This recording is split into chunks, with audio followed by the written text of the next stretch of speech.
My name is Miguel O'Hara. I'm this dimension's one and only Spider-Man. At least I was. But I'm not like the others.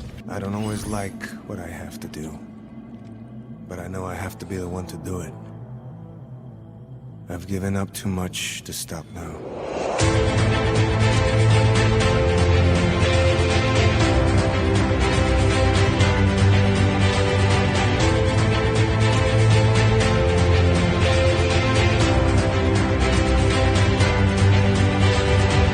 Hello and welcome back to A Stark Contrast, where we discuss the differences and similarities from Marvel Comics to their MCU counterparts. And we're your hosts, Geoffrey and Dai. Hello, and welcome back, everybody. Welcome back. We are tired. It's been a week.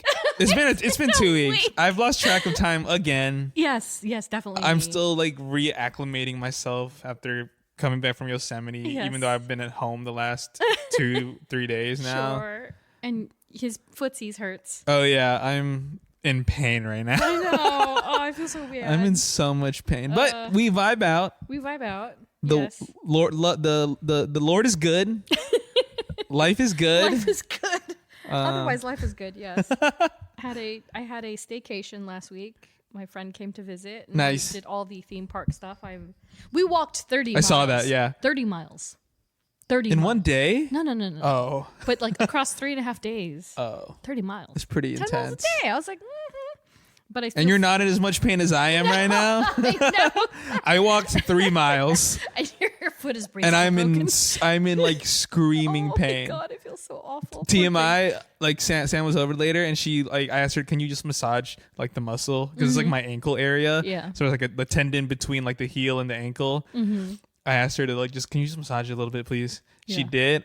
I felt like I was getting murdered. Oh my gosh. Yeah. I was like screaming. I was like, I'm not gonna scream to the mic, but I was like, yeah.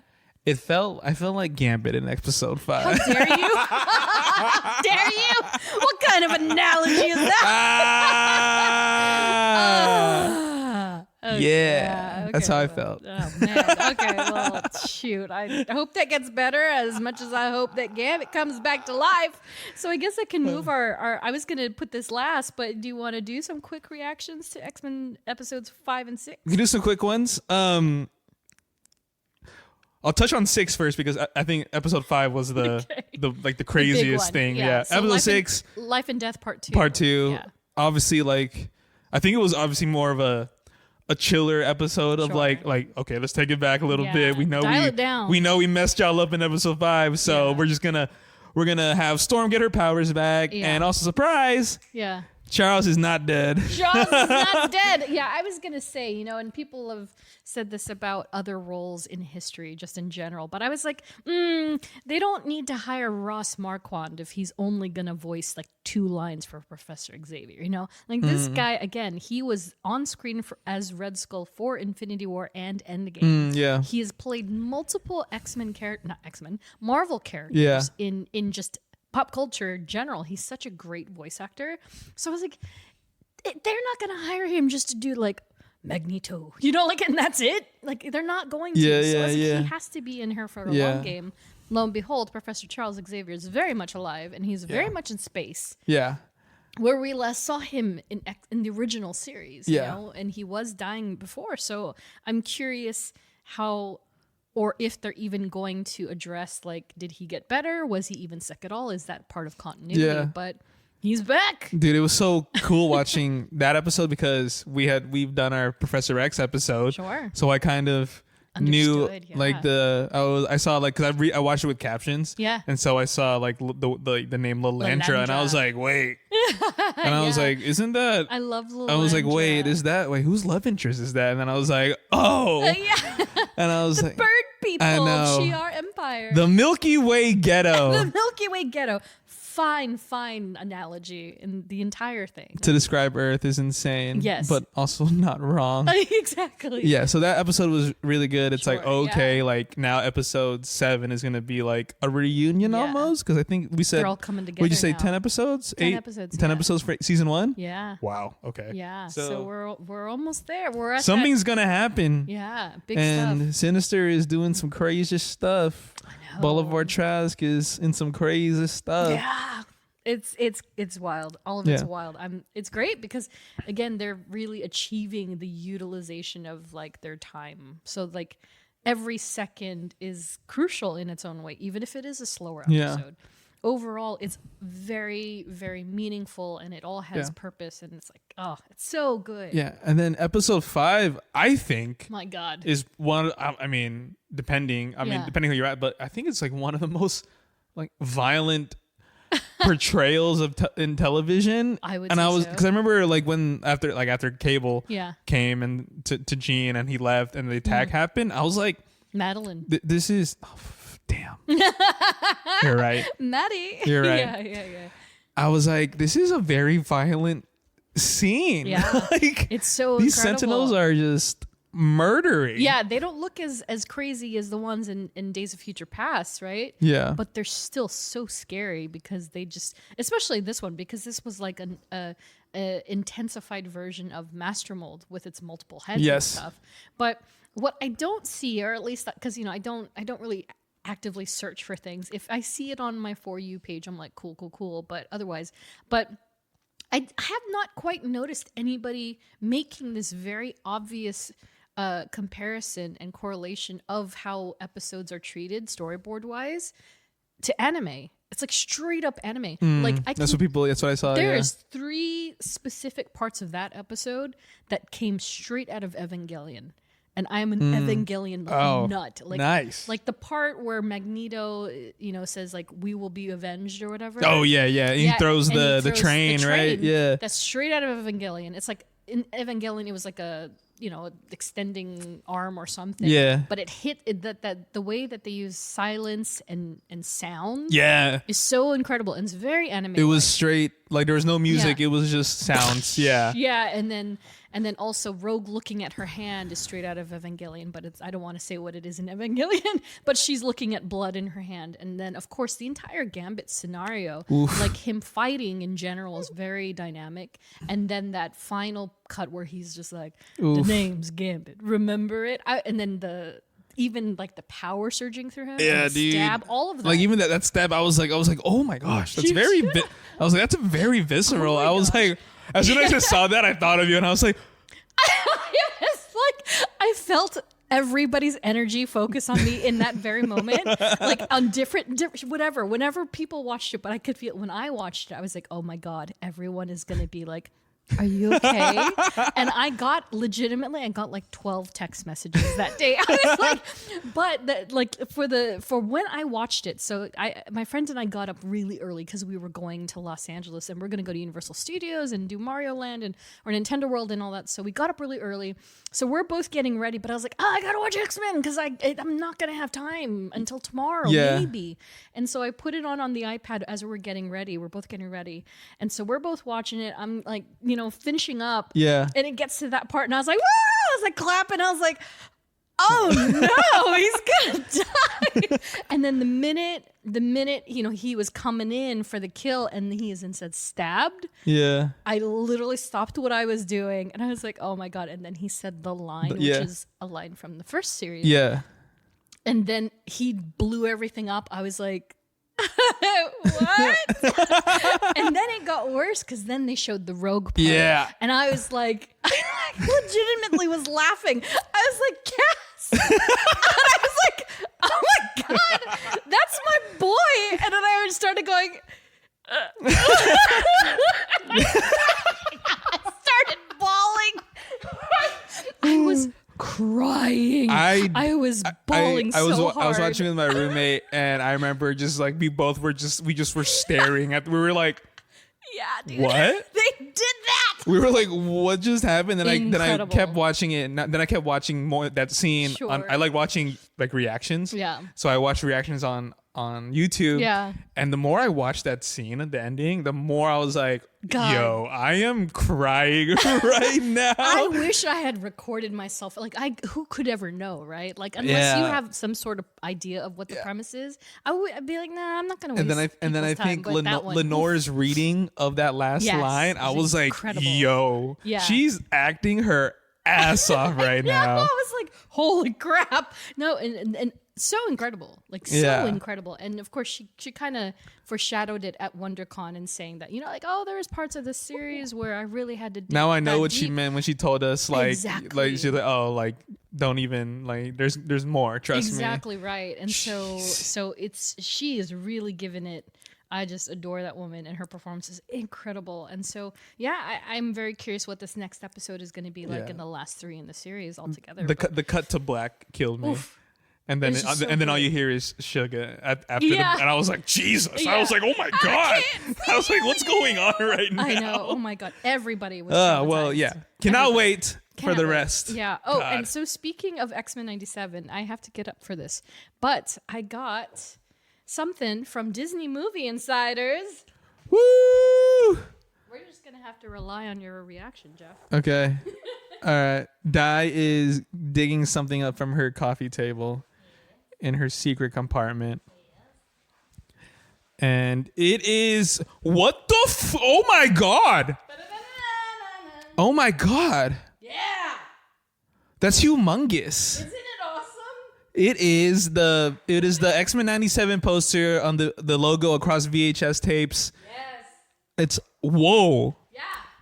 So it's like, whoa. Ooh, it's part of that. It's part of that program where I got the Guardians of the Galaxy one and all the other posters. The as Disney well. Insider. Yes. So every time. Oh, that's what you were talking about. So we're to the Dude, west. that is huge. Isn't it so cool? Yeah, if you have not jumped on Disney Movie Insiders, you need to jump on this stuff right now. How big is that? Is that like 20 by something? This is 27 by 48, I think. Holy. And it's free. Wow. Free. And that's just like if you're watching Marvel movies or you're watching Disney movies or Star Wars movies and you have that ticket stub, you just go doot doot doot and it gives you like 350 points. Or you buy movies, anything, and they give you points. I've had like 9,000 points for forever just because I put them. How many points is that? This was 850. What the? That's it. I got that one for like I think 850 as well. So dude, you just have to be quick because once they put them up, it's limited. It's not like they're printing them. This is what they have left over from promotional materials. So. 2 of the ones that they have left, that is aside the X-Men one. They do have 2 other ones, and one is Loki season 2, and it's that full God Loki picture. Oh, okay. And then they just put up Deadpool and Wolverine, the BFF necklace. Wow. And I was like, should I do it? And it was like 600. I was like, no, I don't need it. Wow. But it is available. So yeah, more X-Men, more excellence. And then in the other corner of the world, Spider-Man Mondays have officially begun. So this past Monday, again, I'm like, wow, busy, so busy. I saw everybody's posts from those Monday showings. Yeah. It's crazy. I know. I started engaging with some random Spider-Man fan who was like, wait, you got a poster? Which I have over there. And that's almost identical to one I got from 2002. The original? For the record. Yeah, it just has a different date at the bottom. But I was like, wow, I didn't expect that at all. And he was like, oh, you got a poster at yours? And I guess he wasn't going to go. But once he realized that the posters were there, he's like, I think I'm going to go. I was like, okay. Whereas some other folks, unfortunately, did not get that. So I feel kind of bad. But I'm like, ooh, well, now you know. They're at least at Regal Theaters. So next up, the Monday after this episode drops, it's going to be Spider-Man 2. Can't wait. It's very surreal. Because I, legitimately have not seen these films. In years, decades maybe. Decades since they are actually in theaters for the first time. So I'm very excited about Spider-Man 2. It's definitely one that I haven't seen nearly as much as I could have since its release. But it's on. It's on. Hell yeah. And then CinemaCon. So the CinemaCon gave a first look at Deadpool and Wolverine plus Captain America Brave New World. Did you look at any of this content? Of course. Yeah? Of course. How do you feel about it? I kind of I grazed the surface a bit, but didn't get too deep into. I mean, well, we didn't see any of the clips. Sure, the descriptions and all. Yeah, I would just seems cool. It seems like Deadpool is living up to its name. How do you feel about the Wolverine Hugh Jackman look with him with the mask on for the first time? Wait, we saw that? They put on the product. Oh. Yeah. Oh, like the cowl cup. with the. Yeah. I mean, yeah. It's cool, right? I mean, I think people are just longing for this blue and yellow suit. Blue and yellow. So it's kind of like you can't really mess it up as long as you stay true. To the colors. I think people are gonna love it. It's gonna be great. Announcing everything else, like Captain America, saw new stills from Captain America. I always forget CinemaCon is a thing. I always forget, and I forget when it happens. And I'm like, I want to go one year. They announced pretty big stuff there, and that's in Vegas. Yeah, I think it's in Vegas. I think I'm gonna go next year. I think I'm gonna try and go because I just want to experience like what it's like. I've never been to that show, so. But yeah, Brave New World. So they released some information about Harrison Ford's Thunderbolt being like, bring the Avengers back. Or is like you're not Steve. You're not Steve Rogers. You're not Captain. Oh yeah, you're not Steve Rogers. And Sam is like, yeah, you're right. I'm not. Yeah, exactly. Captain America. I can't wait. Yeah. Oh, it's great because it is. I read somewhere that it is bringing things back down to the street level, if you will. Yeah. Spy, street, sort of interactions that with the rooted. Interactions that we haven't had for a very long time, save for Winter Soldier and Falcon and the Winter Soldier. So, looking forward to it. I'm sure that the trailer for that it can't be far off. I think they're going to position it for Comic-Con. That's my prediction. Yeah, that makes sense. Yeah, I think Comic-Con will be the next big more announcements for sure. If not, D23. That too. So we'll see. We'll see what happens. So just wanted a quick shout out, sort of mention of Loki at PaleyFest. It was awesome. And I think it was the first Marvel property that wasn't appearing at a convention. So it's just it's a television discussion series and Tom Hiddleston, Sophia DiMartino, and Owen Wilson were all there, along with filmmakers Aaron Moorhead, Justin Benson, who liked our posts, by the way, and Eric Martin, after their For Your Consideration appearance all together at the Dolby Theater. It was really nice because Tom watched the finale of the season in the crowd with us. Wow. So I was like, he was really distracting because everybody was looking over at him, watching him watch the. He's like, are you going to react the way we're supposed to react, Tom? Yeah, it was really nice though. But he's also always, so well spoken and so humble. And they talked about some moments of the series that they absolutely loved, and it was interesting because their language about it was like, so what do you see next for Sylvie? And Tom himself at one point, I caught him, he said, these first 2 seasons. I was like, first 2 seasons? What does that mean? Is that mean that there's a third season? Like, who knows? So it's the only show right now that has multiple seasons. Yeah, exactly. Right. It has multiple seasons out. Yeah, exactly. So I'm like, I'm sorry. There's What If, but but live action. Yeah. So we'll see. We'll see what happens next. But they're clearly not done. Like at least Loki and Mobius and Sylvia's characters are far from done. And then speaking of Loki, so I wanted to say thanks to our friends at Marvel and Penguin Random House Books for a copy of this new, beautiful young adult novel. Whoa. What If Loki Was Worthy? Whoa. And it's that looks so cool. A Loki and Valkyrie story. Oh my God. Yeah, this is a long book. Ignore my Disneyland map. I put it in there. I forgot. But yes, Penguin Random House sent us a copy, and I haven't had a chance to start it at all yet, but it already looks very enticing. It is part of this new What If series that they're releasing in book form. No pictures, guys. No pictures. So far from the traditional comic book version. I wish I liked to read, man. I wish I was a better reader. Like I do like to read, but I haven't read as much as I used to, like as a kid. I'm just not a reader. Not even comics of books. I mean, maybe of comics because I'm a visual guy. Sure. So I think you gotta log into my Marvel Unlimited. I do. Yeah, it's like 65,000 comic books for free. Gosh. Yeah. And they did. Oh, sorry. And the story was written by Madeline Rue.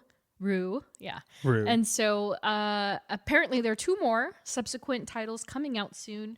Both are available for pre-order, including What If Wanda Maximoff and Peter Parker were siblings? That's crazy. And it's also like, why? I'm not sure why, but... And then What If Mark Spector was host to Venom? That's crazy. That's pretty intense. Yeah, they don't have a cover for that one yet, but they do have one but for he the was other one.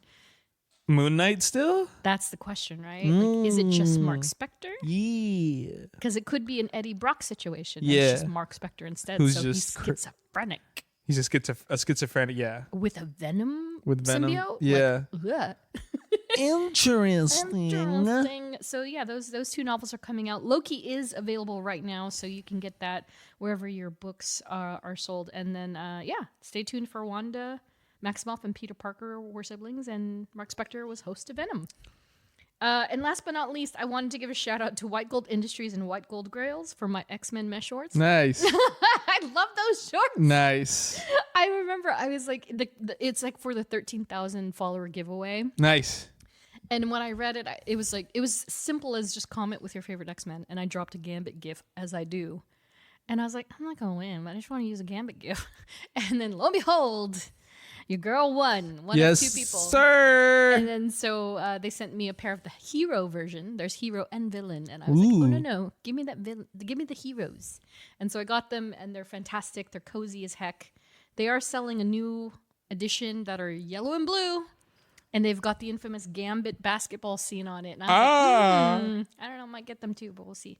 But yeah, so check out whitegoldindustries.com for more awesome 90s vibe t-shirts of all kinds. So all that said, I think that we're ready to jump into our episode, no? Yes. Yes. So just a reminder before we get to that, we're not experts and we don't claim to be. We're just a couple of nerds nerding out. And in this episode, we will be nerding out over Miguel O'Hara, a.k.a. Spider-Man 2099. With humongous shoulders. The guy with humongous shoulders. Broad shoulders.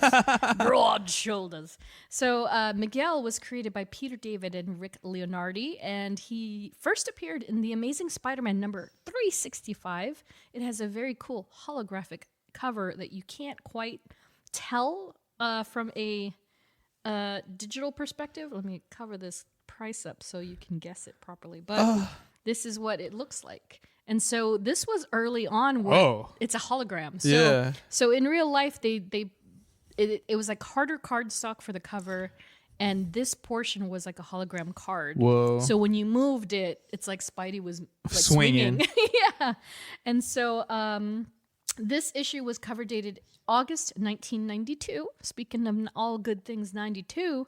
Wow. And so this was considered a preview of the character, and yet it's still designated as his first appearance. Yeah. Not sure why, but it is more or less, it showcases 3 preview pages of Spider-Man 2099 number 1. So technically it's a first appearance because it appeared here first. And so this was, of course, the supersized 30th anniversary issue of The Amazing Spider-Man. So that makes a lot of sense why they would put it in there. Oh, sorry. 5-page preview of Spider-Man 2099 as listed on the bottom. So they do have, when I was doing the prices, I was like, okay, I get it.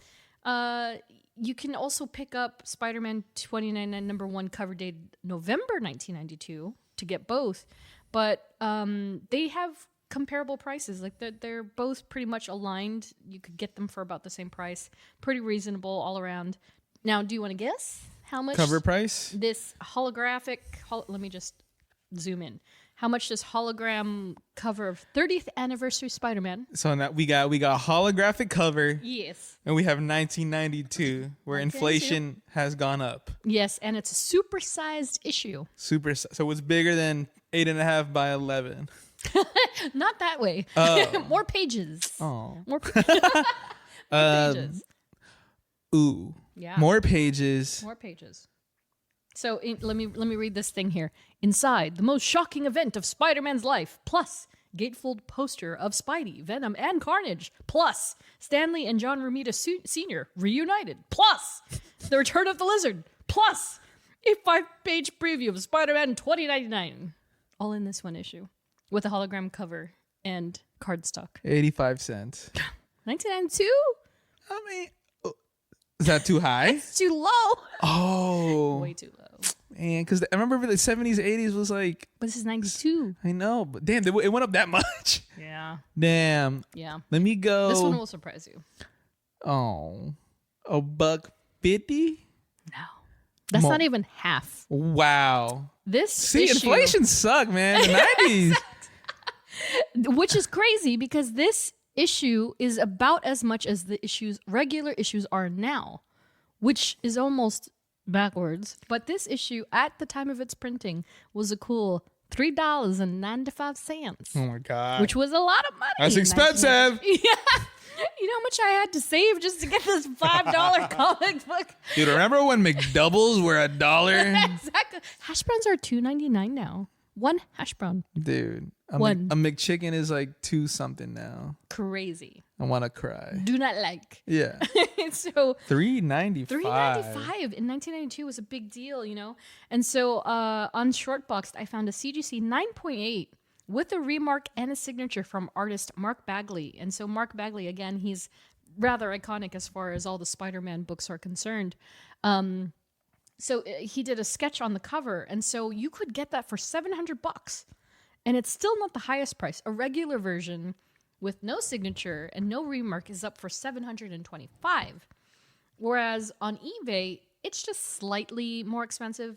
You could get a CGC 9.8 for $800, but in our Delulu pool, there's a CGC 5.5 signed by Stan Lee for $80,000. Jeez.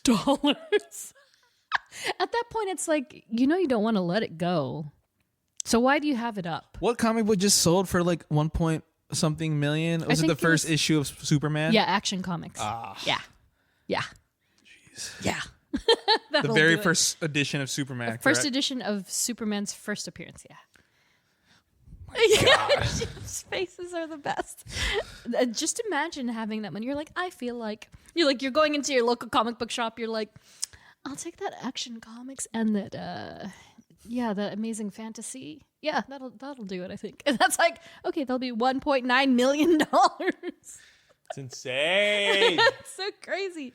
So somebody's selling a 5.5 signed by Stan Lee for $80,000, and then there's an error version, a 9.8. Saying an error version? An error. So there's no hologram card. It's just you were going to say like a Taylor Swift version, an error version. Error.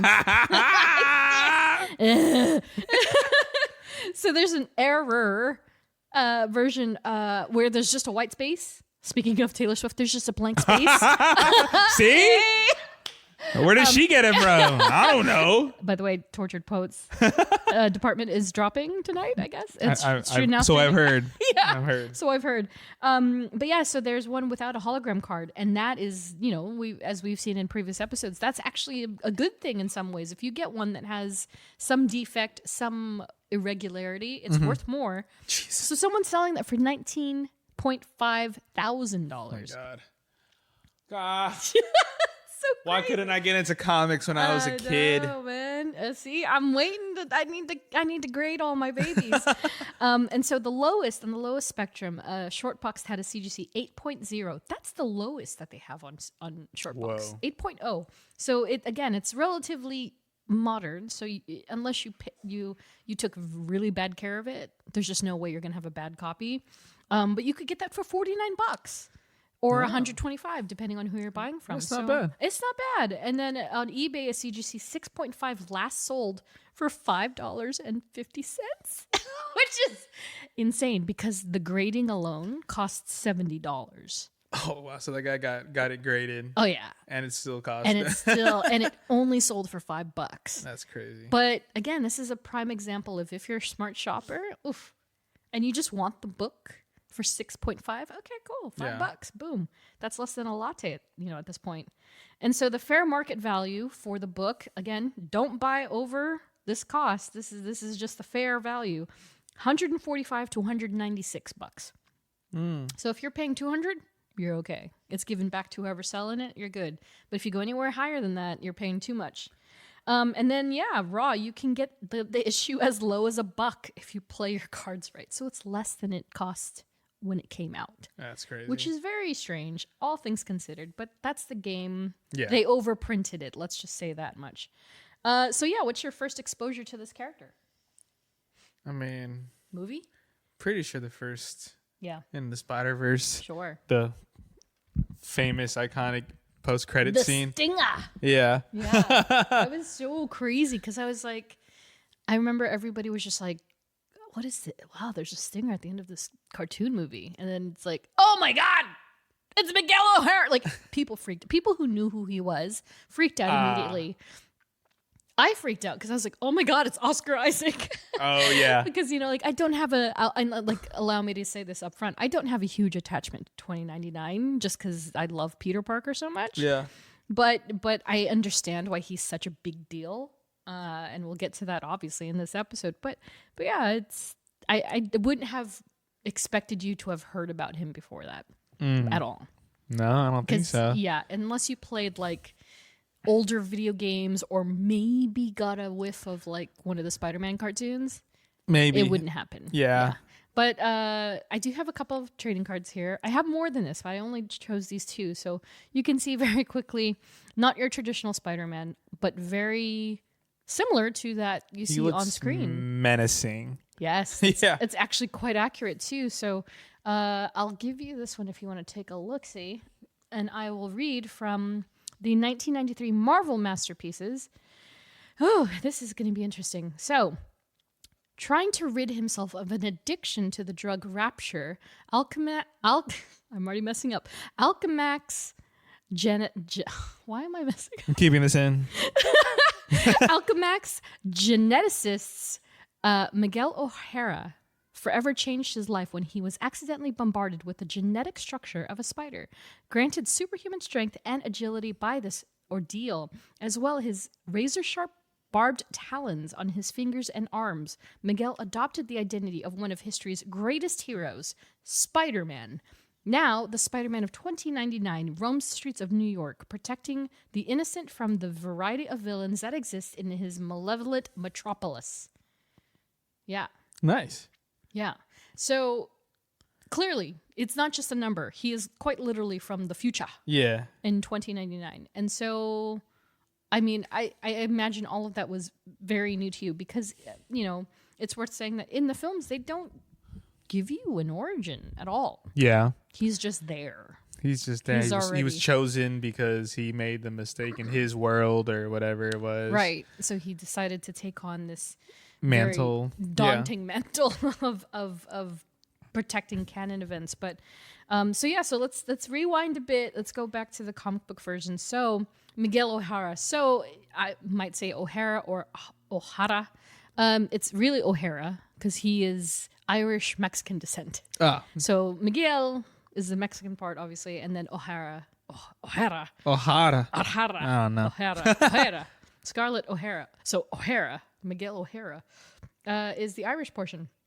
So the introduction has a cold start. So the moment you open this issue, and I do have the screenshot right here, this is literally the first page of the comic. Oh, wow. Immediately introduced to this new spider.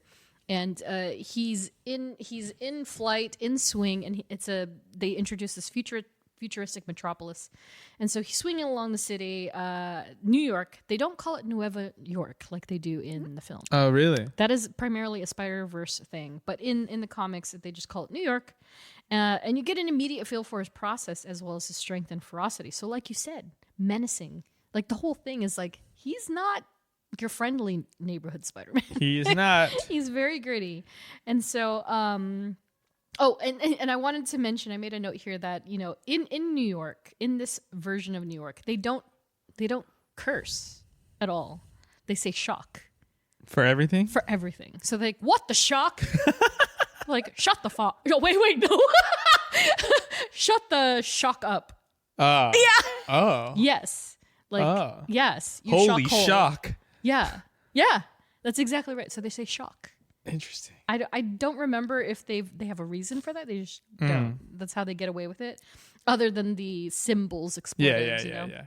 And so, like any iconic origin, we then go back to the beginning of it all through these panels. Like he's swinging, he's trying to evade police, and we go back and we meet Miguel O'Hara. And so he's very quickly, you see that he is sharp-tongued, quick-witted, and he's a genetic genius, and he works at this company called Alchemax. And so he's roughed up, he's weathered, he's kind of like over everything. He kind of has this sort of entitlement to him where he's just like, oh, things bore me now. I'm so smart, but I hate everybody. That's kind of his demeanor. I mean, sure. Right. And so he doesn't really have companions and friends, and he doesn't look for people to fulfill that for him, but he does have an AI companion named Lila. And so Lila is the character that we do meet. We'll talk about her a little bit more later, but Alchemax in this story is the most powerful corporation, by the way, stretching control across the US, and they create products for every consumer need, even down to housing and having a city of its own. So it's essentially the Amazon of 2099. So imagine if Amazon had their own, I mean, not the Amazon itself, but had like a city. And so that's like what has happened. So Alchemax in the future, we have stories about them in this modern era and previous books, but in 2099, they've boomed into this huge enterprise of a universe in its own. And so Miguel's focus at Alchemax is imprinting genetic codes into human physiology. So he experiments. That's his job, is that he fuses together genes that might coincide and work and collaborate with one another, creating whatever they can. Because again, they're just pumping out product and new scientific breakthroughs every day at Alchemax in this stage. So he's even put his own genes into the process. And so he has a copy of his genetic markup in the system. And so his superior at Alchemax, his name is Tyler Stone. And so Miguel conducts an experiment on this willing candidate, this man named Mr. Sims. And so the easiest way to compare what happens to Mr. Sims is, have you seen The Fly? I think it was 1982, 84 with Jeff Goldblum and Gina Davis. Been a while, but I think I've seen it. Yeah. You remember that? Yeah. So that is what happens to Mr. Sims. He's really like, he's ready to go. He's like, yeah, I want to be this experiment. I have confidence in the science. And as soon as the thing is lifted up, he's in this chamber, and it's like, it's like the Winter Soldier thing, where it's misty and it opens up, and it's not like the Steve Rogers thing at all. He's Miguel's a fly. He's like some weird monstrous insect looking thing, and he starts attacking everybody. And so they have to put him down. And so after this colossal failure on top of everything else, Miguel decides he is done with Alchemax. But when he goes to give Tyler Stone his notice, Stone is like, oh, come on, sit down for a bit. Let's have some wine. And he gives him a drink. And Miguel downs it, and he's like, I really thought you would have taken this a little harder than you are. And he's like, oh, whatever. And it ends up that Stone has slipped him this highly addictive, life-reliant hallucinogen drug that they produce, that Alchemax produces, and it's called Rapture. And so Stone's intention wasn't to kill Miguel, but instead to make him a drug junkie and keep him working at the company. Jeez. Right? He can't let him go. He's like, no, I'm not going to kill you. I'm not going to let you go. I'm just going to make you a drug addict so you're here forever. Just like, that's kind of insane. Yeah. It's actually kind of scary, right? It's like, oh my gosh. And so, when I was rereading this, I was like, okay, yeah. This is why it's dark. This is why they're like, no, forget what you know about Peter Parker. This is not Peter Parker. This is not just some variant instance. This is a very different human being who did not have a great time becoming Spider-Man. And so later, Miguel refuses this fate, right? He's like, you know what? Initially, he was like, I'm done. I'm going to just die by suicide. He's gonna jump off a cliff or something. Yeah. You know? And so he at this point he's like, okay, you know what? No, I'm a genius. I can figure this out. I can get myself out of this. And so he then goes back to the lab after hours and he puts himself into the machine again and he wants to reset himself. So again, he put his genes into the catalog. So there's a version of his DNA in there that's clean, if you will. And so he's like, okay, I'm gonna put this in and I'll be great. It'll be fine. But unfortunately for him, because this is the Spider-Man luck we all know and love, unfortunately for him, his immediate superior, this man named Aaron Delgado, came to the lab while Miguel is undergoing his experiment, and these two did not get along. It was very, like they have all this dialogue in the book where Aaron is just trying to understand what Miguel is doing, and he's just giving him so much attitude. Yeah. Like you just want to punch the guy. It's as really one bad. Genius does. Sure. Yeah, exactly. And so, Delgado saw this as an opportunity to get rid of him, and not in the way that Tyler Stone wanted to, keep him. He wanted to kill this man. And so Delgado then loads a spider specimen into the machinery, into the splicer or genetic thing with Miguel. Yeah. Miguel doesn't know. He's already halfway through the process.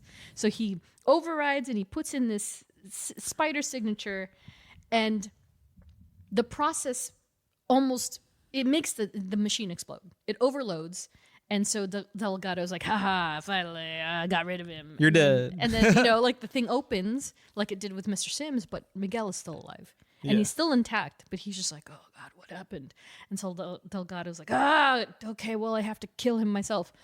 And so the thing is that when Delgado approaches Miguel, thinking he's just normal Miguel O'Hara, he's actually met with this guy.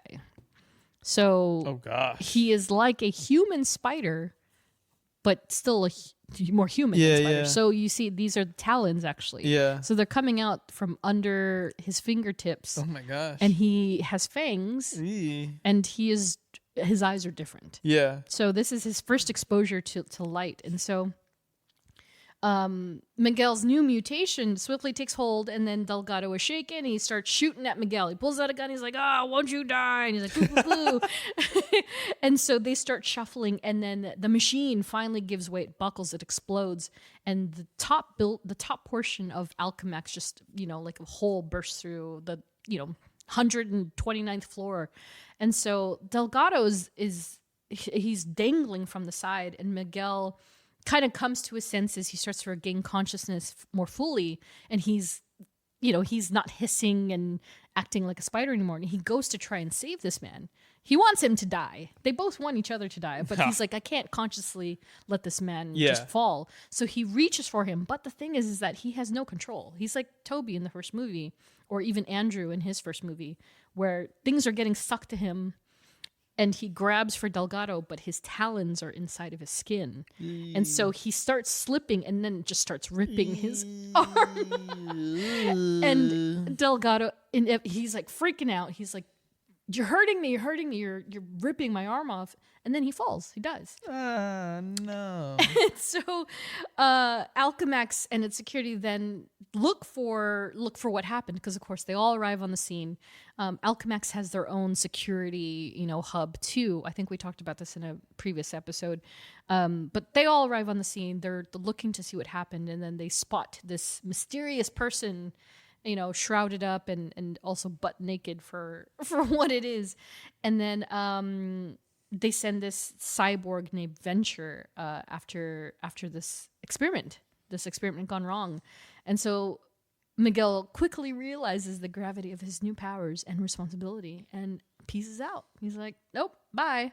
And so that's the beginning of Spider-Man 2099. And so we're going to get into more of that origin as we go along here. But yeah, so that is very different, or at least not spoken of. That is kind of insane. Yeah, throughout. It's a very dark origin. Yeah, exactly. And so I am curious if and what they will touch of the version in Spider-Verse. But Miguel O'Hara, Spider-Man 2099, no live action version. So we're just gonna refer to a cinematic version when we talk about the Spider-Verse one, which is of course voiced by Moon Knight himself, Oscar Isaac.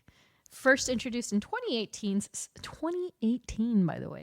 Gross. Spider-Man Into the Spider-Verse in the film Stinger, like Jeff mentioned. Directed by Joaquim Dos Santos, Kemp Powers, and Justin K. Thompson. So, so Miguel of 2099, introduced as a keeper within Nueva York, Earth 928B. And so I looked up because I was like, is this an official designation? Because 928 is technically this 2099 Earth on the comics. So they refer to it as B because it's denoted to not clash with the comic book version, obviously, because he's from another universe, but not the comic books. So it's like, so Peter B. Parker is also notably from Earth 616B because it's not the main primary. Yeah, exactly. So I was like, okay, that makes sense.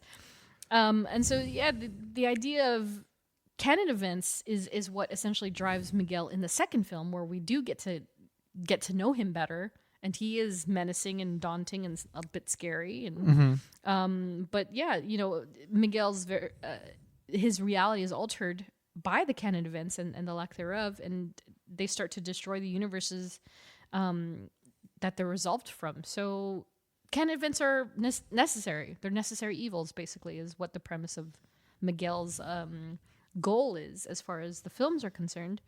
And so the Miguel we see on screen is also poised as an antagonist more than he is a protagonist. Yeah. which this is probably going to switch, I'm sure, because he is a hero, technically.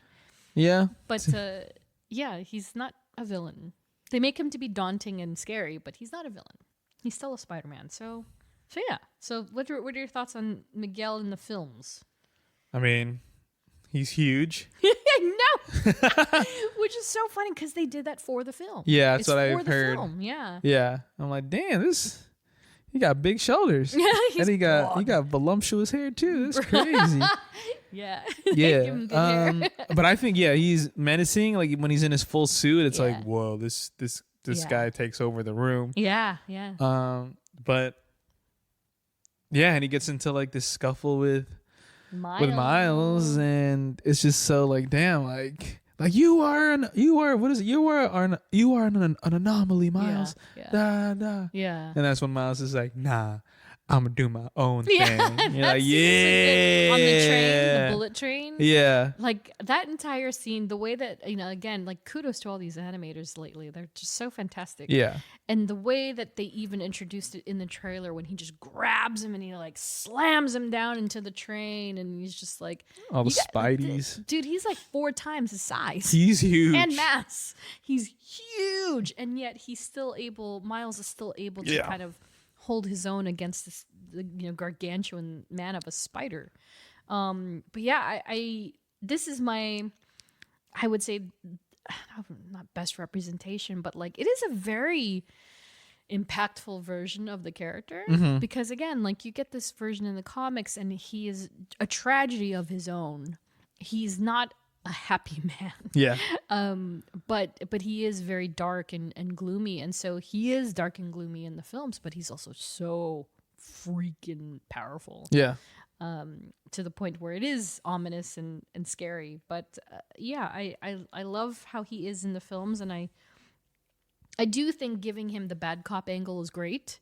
Like, I'm sure he'll have some shining moment because, a part of the film that is very touching is the part where we learn more about his humanity as he was trying to save his own variant's daughter, and how that whole impact came to be, and how he tried to make it into a good thing. So he's not necessarily attacking Miles out of anger or like any sort of villain type of origin. It's just that he wants to protect the I was going to say main timeline, but that's more Loki.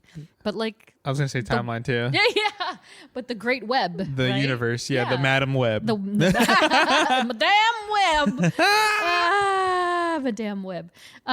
So he's just a protector. It's very much a protector. So we can roll into his aesthetic. So as you can see on the screenshots, Jeff, like the original outfit was It's definitely more sleek. You could see his body type is just athletic. It's Spider-Man. Yeah. It's just skin. They all got good bodies. Yeah. very, very slender. But yeah, the original concept of the outfit is particularly interesting because, and I think they mentioned this in Spider-Man 2099 number 2, is that it was originally purchased by Miguel.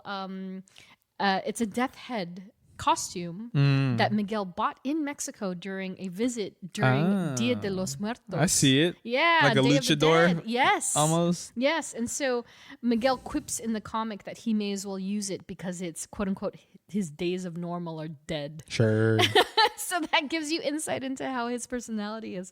But yeah, so he quite literally pulls it out of his closet and he makes some modifications to make it, more comfortable for him to wear as a quote unquote superpowered being. And so he later adapted it for his Spider-Man activities, and he added this remnants of a glider. So there's this incident where like in 2099 there's this like people that are like doing public announcements, but it's a person dressed as Thor and they're on a glider and they have like a bullhorn. Yeah.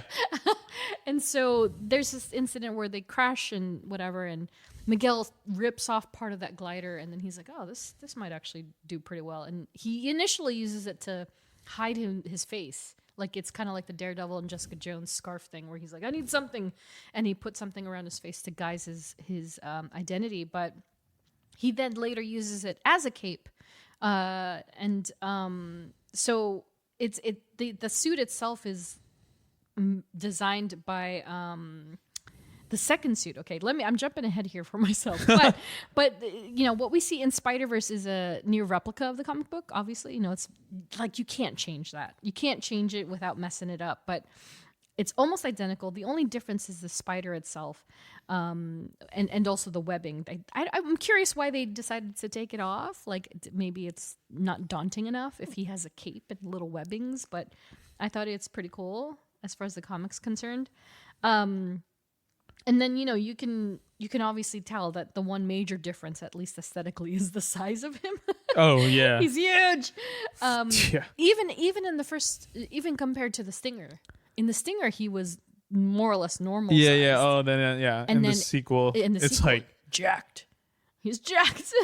Jeez. Yeah, and so the hulking stature has been further adopted in the comics as well as across the Spider-Verse. Mm-hmm. So with Volume 3 of the 29 series, a new modernized version of the suit was then introduced, and that's the screenshot you'll see in the middle. There's this white suit. I actually love this white suit quite a bit, and it was introduced for Miguel, designed by Chris Anka. So Chris Anka is actually the lead character designer for Across the Spider-Verse. So he actually designed this new suit for Miguel, predating it before he actually got hired on as the character designer. Oh, yeah. So it's a dream job for this guy. He loves Spider-Man 2099. But yeah, I dig the white as well. It's got the same sort of aesthetics as the luchador look and such, and he has a little more high-tech advantage to it. But all of these suits are the most durable spider suits, and they use this thing called unstable molecules. Same. Yeah, right? Oh god, that's such a vibe. I didn't even realize it. Or UMF, they're called unstable molecule fabric. And so this synthetic material was created by genius Reed Richards himself. Of course. And it alters and adapts to its environment, or in this case, its bearer. So it remains resilient no matter what the circumstances. So it can do. So the Fantastic Four suits? Yes, that's basically it. So imagine if Reed Richards of 2024 created this suit material, it just lasted beyond generations. So now it's something normal. Like the way that Miguel even talks about it when he first pulls it out of the closet is that he's like, oh yeah, I'm gonna have to buy UMF like T-shirts and clothing for the rest of my life, but it's worth it. So it's like a high-end material in 2099. It's like Gucci. It's Gucci in 2099. It's Prada. Oh god, yeah, exactly. It's high-end, and so it's something that's more tangible, more accessible in the future. So whereas now it would be like only superheroes can have it. But in Miguel's time, it's like, oh, I can go to the store and get some UMF pants. Yeah, so that's more or less his outfits. And he doesn't, it'll be interesting to see if they adapt, because everybody gets their glow up, right? Yeah. So I'm curious for Beyond the Spider-Verse what they'll do to them then, or if they'll switch halfway through.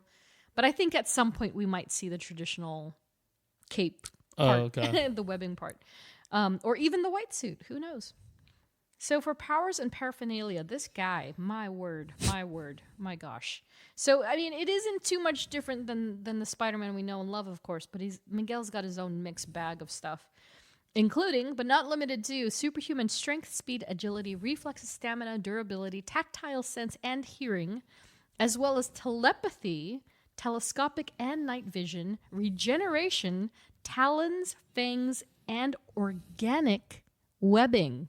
But he has no spider sense. You can't have them all. You can't have them all. No, man. You can have all the cool stuff, not spider sense. Right? So the fact that he has telepathy. Yeah, that's crazy. Yeah, telepathy. And regeneration. Like he has these, I forgot which spiders in particular that he's modeled after, but they take facets from like wolf spider and tarantula and such, like, that's why he is, again, hulking and bulkier. He also bears genius level intellect and is skilled at hand-to-hand combat and has formidable computer skills and advanced marksmanship. So he is just a dangerous man. In short, sounds dangerous. Very dangerous man. And on screen, Miguel is comparably the same power, same skill sets, with the exception of the organic webbing. Like I don't believe he has that. I think he has web shooters, but. Additionally, it appeared that with the on-screen version, they amplified his fang-like nature. So there's that part in Across the Spider-Verse when he has somebody, I forgot who it is, and his mask is off and it shows his silhouette. Yeah. And he goes into like full like straight up vampire mode. Oh. Do you remember this? And Vaguely. He has his mouth open and he's like, and he's about to bite this person's neck. And then he pulls back. And everyone was like, wait. Did they just make him a vampire? And it's like, no. Actually, it's just that they amplified the whole fangs and his red eyes, because he does have red eyes. Yeah. He spends a bunch of time in these early issues of the comic books wearing sunglasses because he can't. He almost is like a vampire, where he's like, bro, I have red eyes. He's halfway there. Yeah, he's halfway there. So I think what the intention with that scene was that they just wanted to convey like he is like a vampire spider, where he's got these crazy fangs and red eyes. It's pretty much a vampire. It's like that screenshot I showed you. Yeah. And so this is more or less an exaggeration of his powers, or at least we think, in the comics, he has these elongated canine teeth and they secrete non-toxic paralyzing venom. And he also has short retractable talons. Gosh. Yeah, so in his fingers and his toes. So that helps him climb. Whereas, Peter Parker and what we presume is Miles and the rest of them, you just have these really tiny follicles that you can't see, and they're like suction cups. Yeah. But with Miguel, it's like, no, he has literal like things that go into anything he touches. So it all enables him to crawl and very much act like a spider. And so from there, we'll go to family, friends, and affiliations. So this is an interesting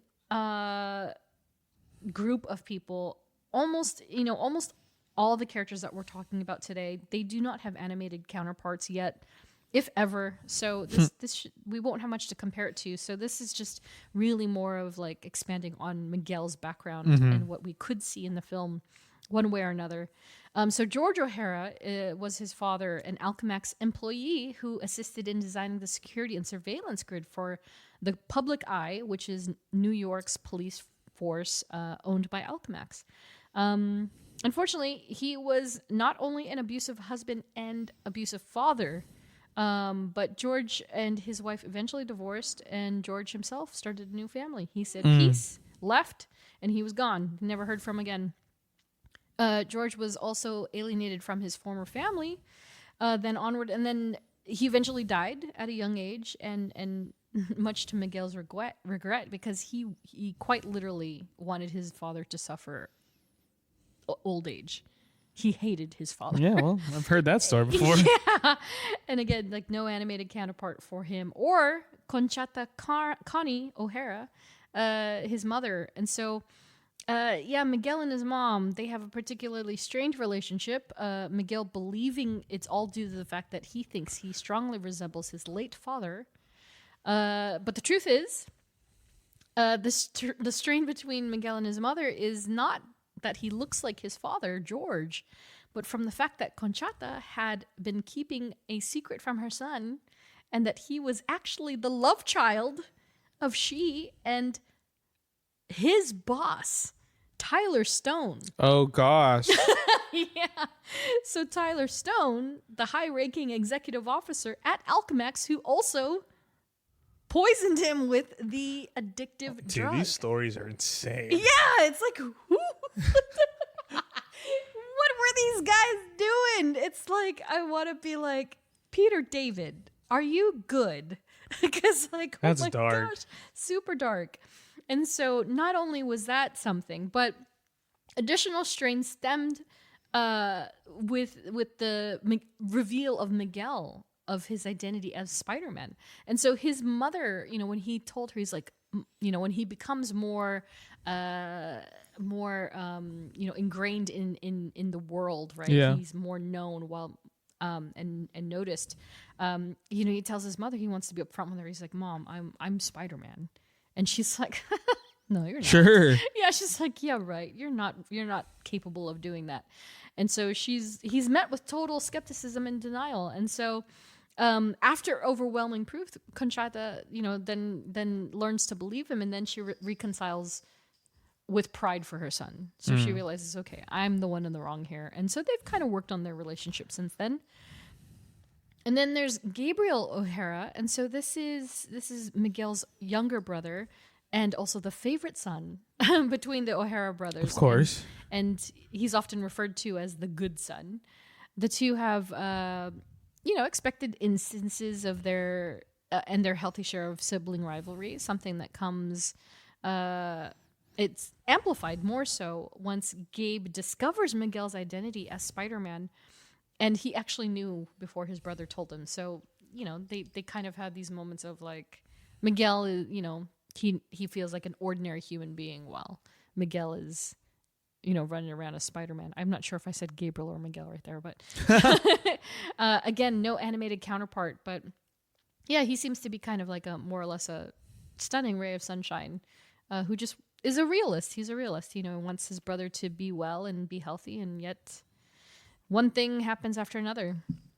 And then there's Gabriella O'Hara. So this is actually the flip side. There was no comic book counterpart for Gabriella. And she's undoubtedly a homage to Gabriel. So Gabriella O'Hara in the cinematic universe, she's the daughter of presumably Prime Earth or Earth 1610's Miguel O'Hara. Okay. So she's the little girl. Yes. Yeah, she gets erased from the lack of the canon event. And so after her father was murdered, the Miguel we know stepped in and tried to raise the child as his own until her universe was destroyed, thanks to that canon event. So there it's interesting how they played that. So I feel like that's negating the potential of us seeing a Gabriel O'Hara because we got Gabriella. And so I don't think we'll learn more about her. We may see her again in the next film, but just as a short, maybe another cameo or something. But there is somebody that we do see quite a bit of, and I adore this character. Her name is Lila, and in the comics, she is known as Lyrate Lifeform Approximation. So that's where they get the LY from Lyrate, and then L from Lifeform, A from Approximation.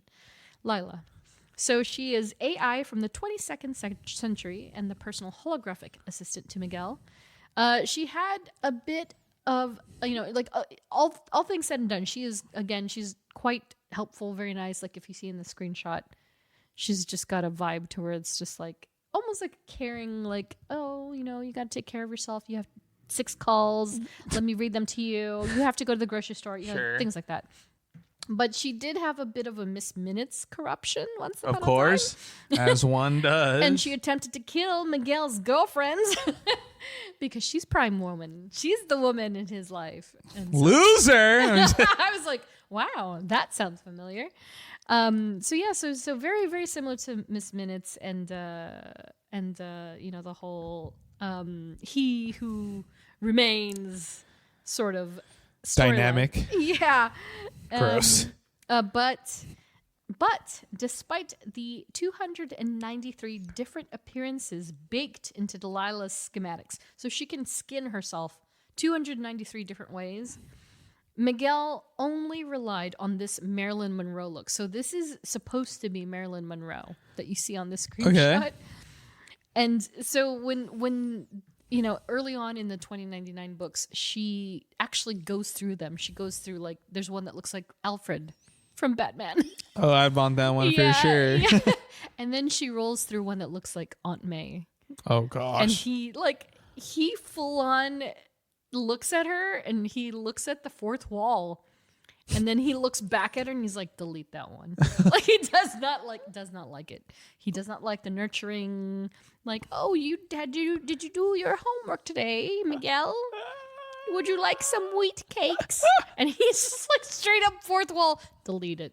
I don't like it. It's like, oh, you are not Peter Parker. Not Peter Parker at all. And so, of course, Lila in the comic books, voiced by Greta Lee, first appeared also in Spider-Man Into the Spider-Verse. And yeah, she's pretty much consistent with the comic book version, except for the fact that she is, like, snappy as hell. Yeah. Like, she talks back, the whole, like, selfie thing. So do you remember this? I think we talked about this when the film came out. But do you know which version of the movie that you saw? Because Lila says different things. Oh, of the most recent movie? Of Across the Spider-Verse, yeah.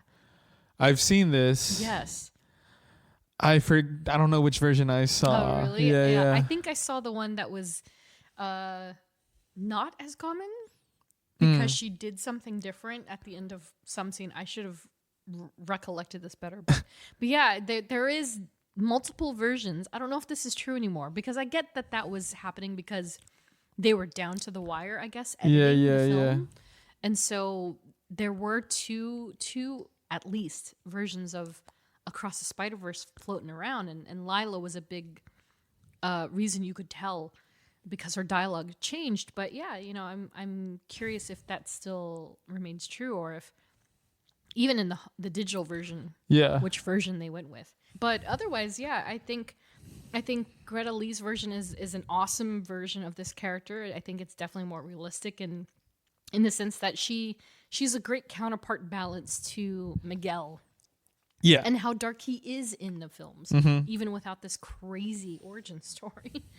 But yeah, beyond Lila, he doesn't really have, and his immediate family doesn't quite have many people to rely on. But there is this thing called the Spider Society. Yep.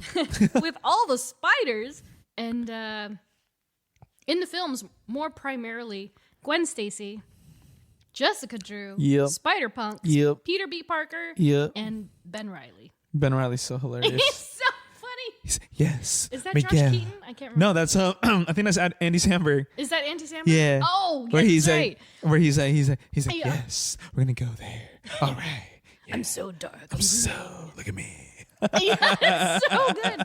So good. So Ben Reilly is somebody we could talk about, but I mean, there's so little of him in the film. It's so funny though. So good. And so are there any particular dynamics in the films that you enjoy when it comes to Miguel and somebody else with the spiders? Oof. Because his chemistry with Jessica Drew is incredible. Yeah, I was gonna say that one for yeah. sure.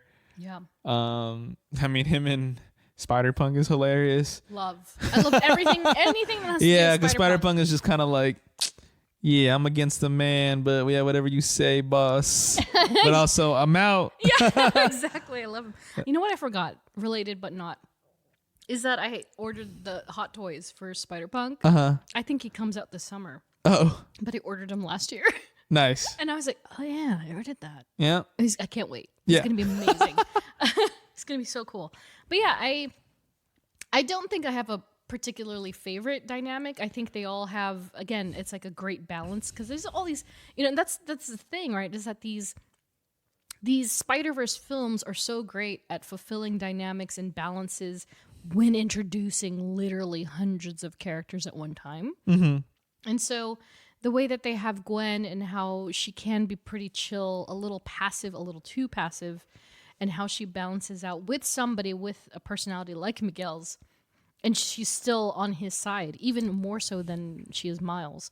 And then, of course, Jessica Drew, the way that she's kind of like, get down to the business, get it done, let's go. Very much in control as much as he is, but in a different method. Like speaking of bad cop, she's the good cop. And then, I love the laxness of Spider-Punk and how he's just more or less an associate, but for the cause. And then Peter B, him coming in to kind of coerce Miles onto Pretty their much, side. Yeah. And yes, Ben Reilly. Can't get over Ben Reilly. Oh, look at me. Yes, I'm so sneaky. I'm so moody. Yeah. Oh my God. Oh my gosh, so good. So I'm looking forward to what they end up doing in the next film because, of course, Miles is trapped in the alternate universe. Yeah. So he's like twice removed at this point. He's in the universe where the spider should have bit that Miles. Yes. Yeah. Yeah. So, because Miguel wasn't part of that crew, the rescue crew, because of course we see Noir and Penny. Everybody's back. The gang's back. Spider gang. Yeah, and so I'm curious how Miguel is going to have his sort of redemption, not only for the spiders but also himself, because that he has to come around. He has to. It's just part of the Spider-Man way. But guess we'll see. So love interests. These always end up being the spiciest part of the podcast, I think. Everybody just be finagling with everybody. Yeah, there's a way of putting it. So first, there is Sheena Kwan. And so she was a childhood friend of Miguel's. And of course, they grew up together, got interested, and they became romantic interests in one another. The relationship ends pretty badly, though, because it intersects with Miguel's other love interest, which we'll talk about in a second. Yeah. Everyone's messy. You can already see what's coming. And so, but like with any major love interest, Sheena, she got caught in the crosshairs of Spider-Man's day-to-day simply for existing. Oh my God. And so eventually, evidently, speaking of Lila, Sheena she had a tattoo of Marilyn Monroe on her stomach. And so something that Miguel then later used to program Lila. There you go. That makes so much sense. Yeah. Now it's like, I see it. I see the vision. Yeah, that's what happened there. So Sheena, she's still out in the atmosphere. She, again, didn't end well, but they're still connected in ways.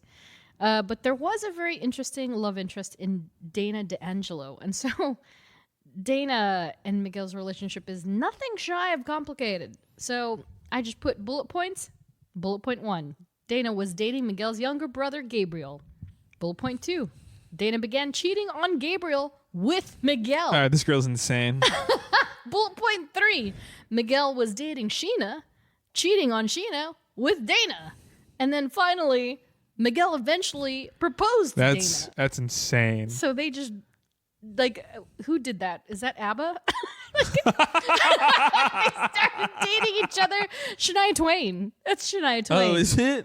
Yeah, she was dating her producer, Mutt Wolf. I forgot what his name. Mutt. Okay. Yeah. But anyway, she was dating her producer for a long, long time. And then he was cheating on her with another lady. So she was like, all right, fine. And she cheated on him with the lady's husband. And now she's married to that guy. Yeah, that's messy. It's so messy. So Miguel a little messy in all corners of his life. That is he messy. messy. So it's the shoulders. It's the broad shoulders. Yeah. So even despite a proposal, the two broke up after Miguel realized Tyler Stone was his biological father. It was just too much for him. It got overwhelming, and he became even worse of a person. And so he was like, I can't do this. And then it gets messier because Dana starts dating Tyler Stone. Yo, there's so many other people to just date. Yeah, right. So imagine this, if you will. That's messy, dude. Dana has not only dated Miguel's younger brother, but Miguel and his biological father.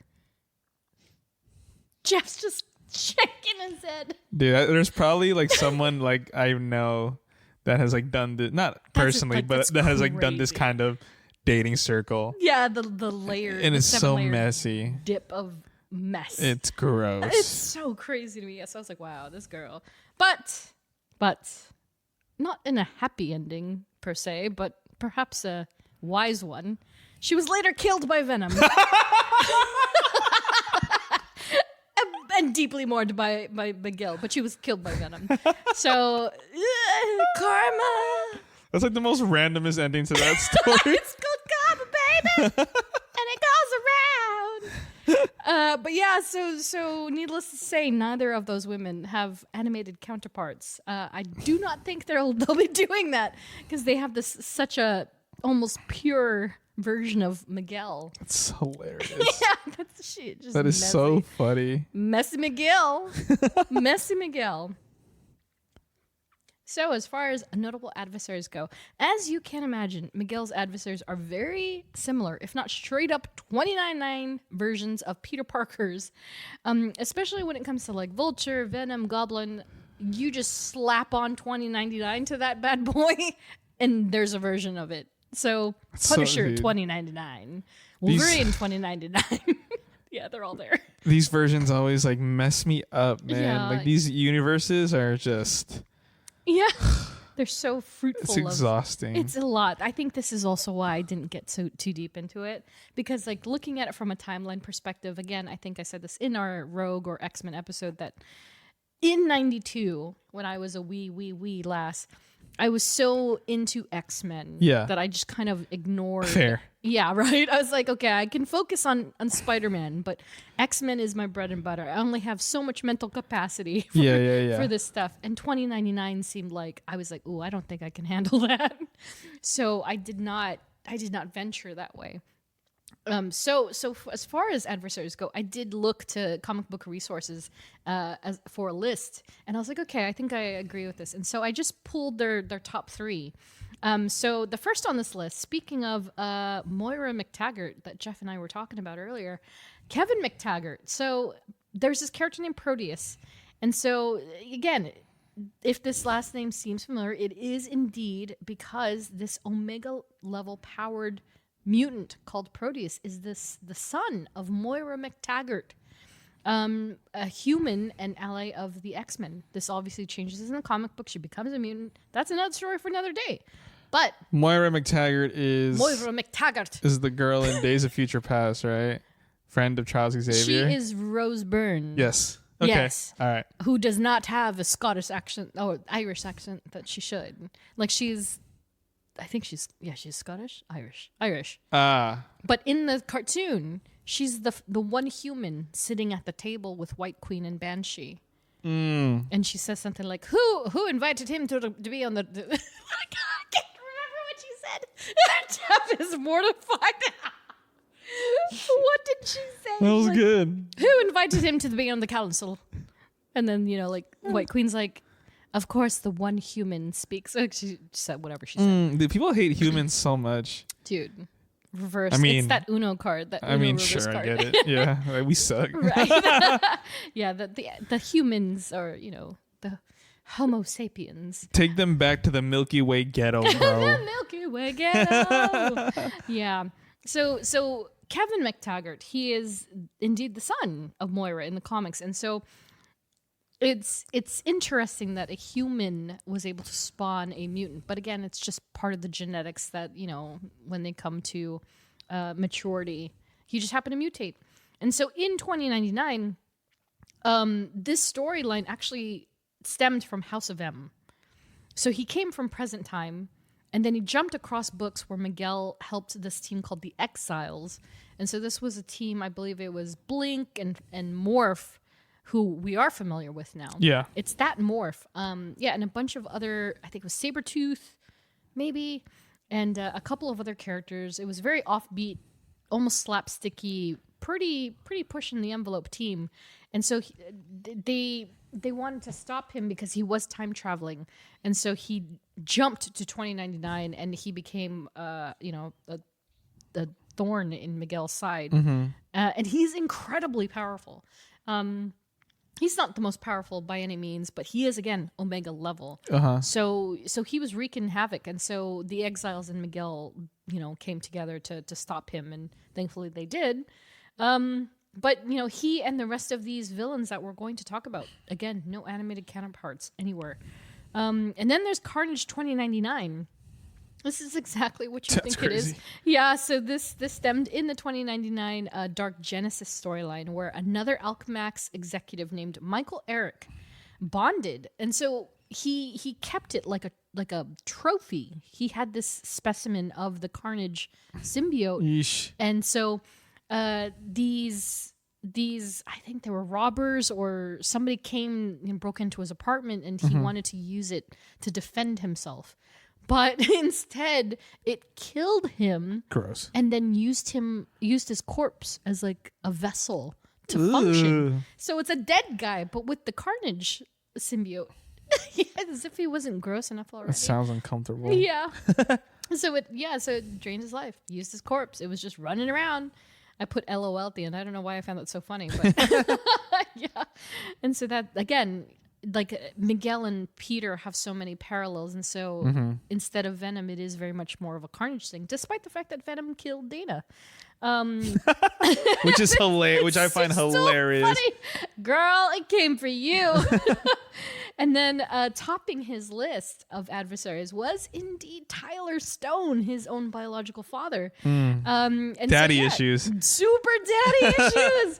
But if you read the books and you kind of gain a sense of their dynamic, it is very eerily similar to Norman Osborn and Peter Parker. Very similar. So I get it. It makes sense. But there isn't much elsewise to expand on, and he continuously uses Alchemax's resources to hunt down Spider-Man. So whether or not he knows it's Miguel, does not care. He just wants to get this prime specimen and get him under his power, and also to kill him at the same time and eradicate his existence, because control and power, as these guys are made of. So again, no animated counterpart.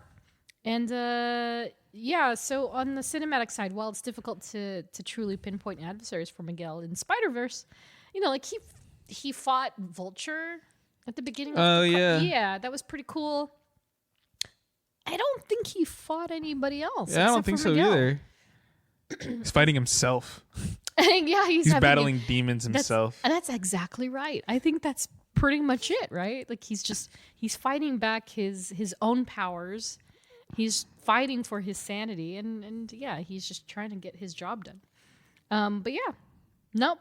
Miles is a sore spot, but I still wouldn't call him an adversary. He's just a kid in the way, Miguel's just trying to do his job. Exactly right. He's just trying to be Spider-Man. But do you think he and that Miles Morales, are gonna go toe to toe, or is that a Miles? I don't think so. I wouldn't say toe to toe, but I also wouldn't like. And Prowler, for the record. Yeah, it's gonna like I feel like that last movie is gonna be like a Miles versus Miles thing, and it's like a metaphor of like, oh, you're battling yourself. Yeah. So you won't be free until you free yourself from yourself, type of thing. Yeah, I think so too. But where Miguel comes into play, I don't know. Maybe like he'll be like, he's like, I have to stop this, but I can't. So do what you gotta do. Yeah, team. Yeah, like I think all these ideas are just echoes of each other, because I think that, as you just said, the Miles versus Miles and fighting himself is also a reflection of Miguel, right? Like his issue occurred because he was trying to fulfill his own destiny in another lifetime. So I think that, and then Miguel will, possibly realize like, no, he can't do this. This is an endless stream of happenings, he can't control all of them. Because also that Earth, right, that Miles is in now, that's the Earth that has no Spider-Man. That's why that world is so messed up. Abysmal. Yeah. So I think maybe that will be resolved in the first half, and then the second half will indeed be more Miles versus Miles and that long term, like, and that team up. We need that team up. The epic team up that we're hearing so many rumors about. God knows who's going to show up, but we'll see. Everybody. Roger Rabbit style? Just real people with animation, maybe? That would be insane. That would be truly insane. Very insane. But the fact that it has like there's like an indefinite date now. I'll take it, man. Take all the time you need. I know. I'm like, come but on. as long as Gwen and Spider-Punk are back, we're good. We're locked in. Oh yeah. Yeah. So we'll see if he actually ends up having any actual adversaries in the long run, or if he gets like a spin-off and they explore more of New York in 2099. We'll see. But nothing beyond that in his crazy family lineage and family drama. So insane. It's so wild. I was like, oh my goodness. I was like, who inspired this? What trauma is being projected right now? That's what I'm saying, right? Like, it's all coming from somewhere. Where is it coming from? All trauma. Right. No love, just trauma. Trauma and drama. That's what I'm saying. Right. So in other versions and in other media. So we could quite literally have covered so many things about Miguel, because although he is technically a variant of sorts, he also has variants, obviously. So needless to say, with the Spider-Verse being so crucial to this character, there are an abundance of Miguels running around. I'm sure. There's also a new main Spider-Man 2099 that was introduced in 2019. And so Miguel is from Earth 928. Spider-Man 2099 is from Earth 928. Now there is a Spider-Man of Earth 2099 who is now Spider-Man 2099. Okay. That's a bit confusing. There's Say a lot 9 of and one more time.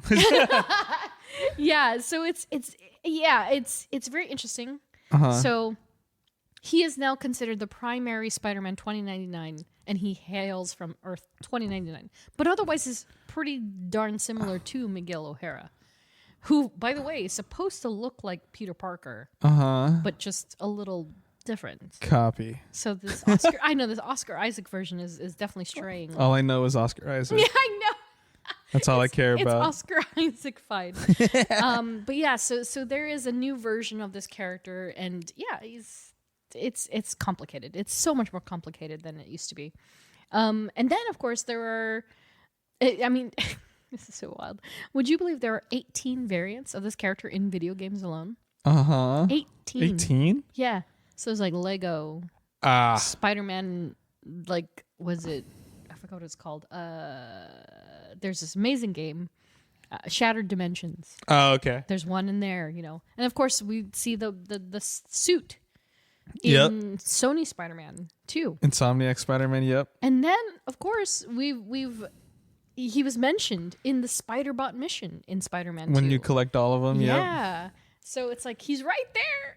We're gonna see him. So I guess there'll be 19 at some point whenever they finish this third game. Yeah. And then in animation, there is one other significant version of Miguel in animation where he's voiced by actor Freddy Rodriguez in Ultimate Spider-Man. So that's the show that came out not too long ago. I mean, it's been a few years for sure, but very popular version of the show. Miguel makes quite a few appearances, I believe. And yeah, that one was really well liked as well, but we have never seen him as prominent as he is in Across the Spider-Verse. And so when it comes to Almost Was, I have no idea. This was a crapshoot. Like, could not find anything. I think Oscar Isaac had it in the bag. He always does. Yeah, he always does. Yeah, I think they just approached him. Or like, hey, we have an idea, and he was like, okay. And it's just voice. And it's just voice. Yeah, exactly. But yeah. So, do you have any other predictions as far as the future of the character in the Sony Spider-Man universe? I think he makes just one final appearance in the last Spider-Verse movie. Sure. And I think that's pretty much it. I mean, these Spider-Verse movies have been amazing already. First one, second one. Yeah. So the third one, it's got to be all encompassing. Yeah. So I feel like you get one more dose of him in there. Yeah. And that might be it, in my honest opinion, because I think delving into these characters, especially like these different Spider-Man verse characters, in animation it makes sense. To do this in live action, it would be kind of, it would get like cartoony at some point. I agree. Like even like at the end of No Way Home, like you can only do so much, and the reason why that worked is because of Toby and Andrew. Right. Right. And then in Multiverse of Madness, it's like oof, like even seeing that many characters, you're like, oh, okay, this is a lot. Yeah. So exactly. to do like a version of that live action, I think it'd be very difficult. So in animation, I think it makes sense, but I think after the last Spider-Verse movie, that might be it. Yeah. In my opinion. Couldn't imagine them trying to even do live action of this character. Even, I mean, Sony probably could, but are you sure? Are we sure? Yeah, I know. Like, are we sure about that? The sky's the limit. Are we sure about that? So I would prefer that they keep him to animation because they are doing such a great job as far as the animation studio is concerned. But I think what we'll see in Across the Spider-Verse and potentially, Beyond, maybe we'll get a spin-off of some sort, but I think that's going to be it. Yeah. And he'll have some semblance of a happy ending, at least for Miguel, in Miguel's sense of happiness. Well, whatever he deems happy. Exactly. So, suggested reading. This was hard for me because I'm not super well informed as far as Spider-Man 2099 goes, but anything from the Spider 2099 run, the original one especially, it is cool to go back and really see the roots of this character, and then kind of follow up with. I really enjoyed Volume 3. I read Volume 3, and that came out on this is the white suit version. That came out on the heels of Spider-Verse, so the original storyline. So of course that as well. So right there, those three: original Spider-Man 2099, Volume 3 of Spider-Man 2099. And the Spider-Verse like arc, every single one. There's a title, there's a what is it? Into the Spider-Verse and all of the introductions and crossovers you can imagine. They're all fantastic. And so the Volume 3 version is 2015 version from Peter David, Francesco Mantina, and Frank D'Amata. And then there's also Spider-Man 2099 Unlimited #1. And it showcases like 2099 and his newly generated villain Mutagen. Yeah, some cool stuff. There's also Punisher 2099 and anything 2099. That number's gonna be ingrained in my head. You're gonna see the dollar store and be like 2099. I'll be like, ah. Yeah. So yeah, definitely get you some of that 2099 action. They get a little hokey sometimes, but Miguel's pretty spicy. Keeps it interesting. I agree. It's a good read. Yeah. His whole family lineage is spicy as hell. But like I said, buddy, once we're ready to talk about Cyclops, you're going to be like, what is happening? Nah, the Summers Gray stuff is... It's going to be so good. It's toxic. I'm that meme. I'm hunched over. I'm palming my hands like, yeah, man, we going to get into this.